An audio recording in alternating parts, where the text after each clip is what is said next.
kita akan masuk pada bulan Zulhijjah. Fasalli li rabbika, salatlah, wanhar, berkurbanlah. Menurut mazhab Hanafi, kurban itu wajib. Nanti kalau ada ustadz berceramah katanya kurban itu wajib, itu yang dia pakai mazhab Hanafi. Dalilnya, man wajada sa'atan, siapa yang punya rezeki, sa'atan lapang, falam yudhi, tidak mau berkurban, fala yaqrabanna musallana, jangan dekat-dekat tempat sholat kami. Siapa yang punya rezeki tak mau berkurban, jangan dekat-dekat tempat sholat kami. Menurut kaidah usul fikih, kalau ada wa'id, tahdid, ancaman, berarti wajib. Di situ ada ancaman, la yaqrabanna, nunnya itu nun taukid, penekanan makna. Siapa yang punya rezeki tak mau berkurban, jangan dekat-dekat tempat sholat kami. Ancaman. Kalau begitu wajib. Itu dalil mazhab Hanafi. Dua, Nabi seumur hidup tak pernah meninggalkan kurban. Dari mulai kurban diwajibkan sampai meninggal, tak pernah meninggalkan kurban. Muwazabah continue, terus menerus. Di antara perbuatan itu menjadi wajib, paling tinggi wajib, di bawah wajib sunat muakkad, di bawah sunat muakkad sunat. Maka menurut mazhab Hanafi, berkurban itu wajib. Kawan-kawan kuliah dulu yang dari Turki, India, Pakistan, Bangladesh, ini yang mazhab Hanafi. India, Pakistan, Bangladesh, Turki, Hanafi. Mesir campur, sebagian Hanafi, sebagian Syafi'i, bersaing antara Hanafi dengan Syafi'i. Makanya mahasiswa-mahasiswa Turki, mahasiswa India itu hari raya kurban memang dia wajib berkurban. Kalau ada ustaz nanti yang berceramah kurban hukumnya wajib, nah, itu mungkin dia ambil dari pendapat mazhab Hanafi.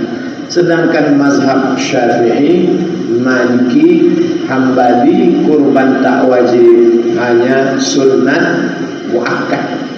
Apa dalilnya?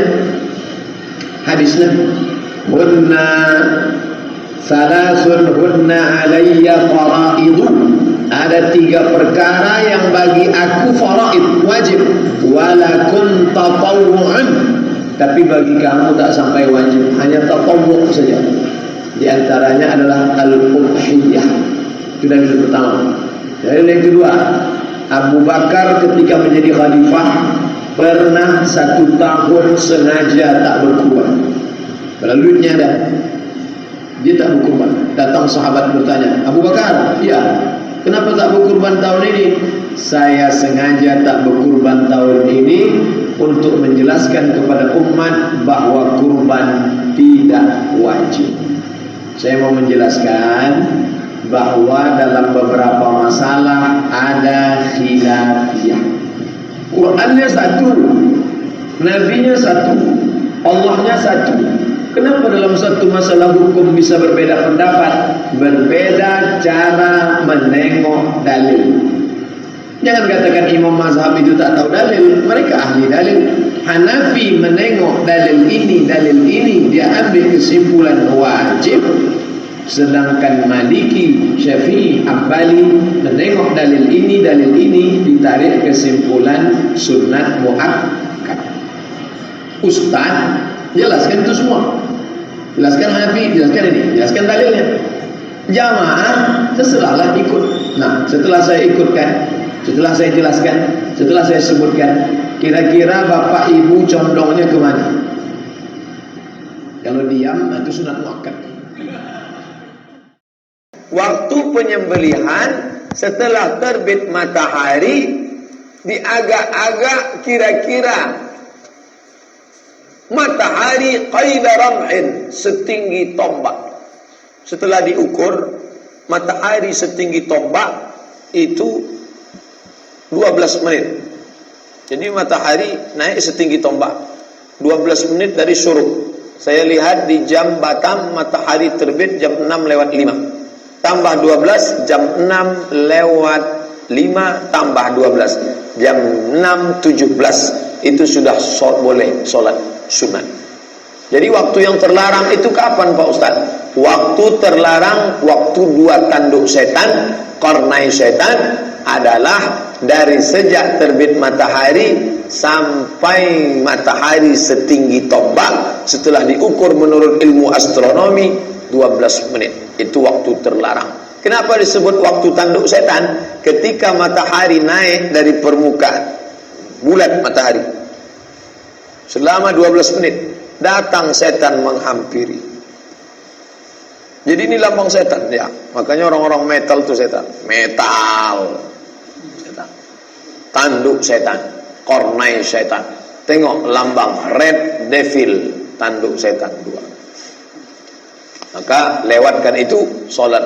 Di agak-agak kira-kira cukup 2 rakaat dan cukup untuk motong kambing, membagi. Itu sudah boleh. Jadi kalau begitu, kalau ada orang motong jam 7.30, jam 6.30, tapi umumnya di tempat kita itu sholat id. Kalau di Pekanbaru jam 7.30, setelah sholat id barulah dipotong. Misal tinggal di negeri non muslim,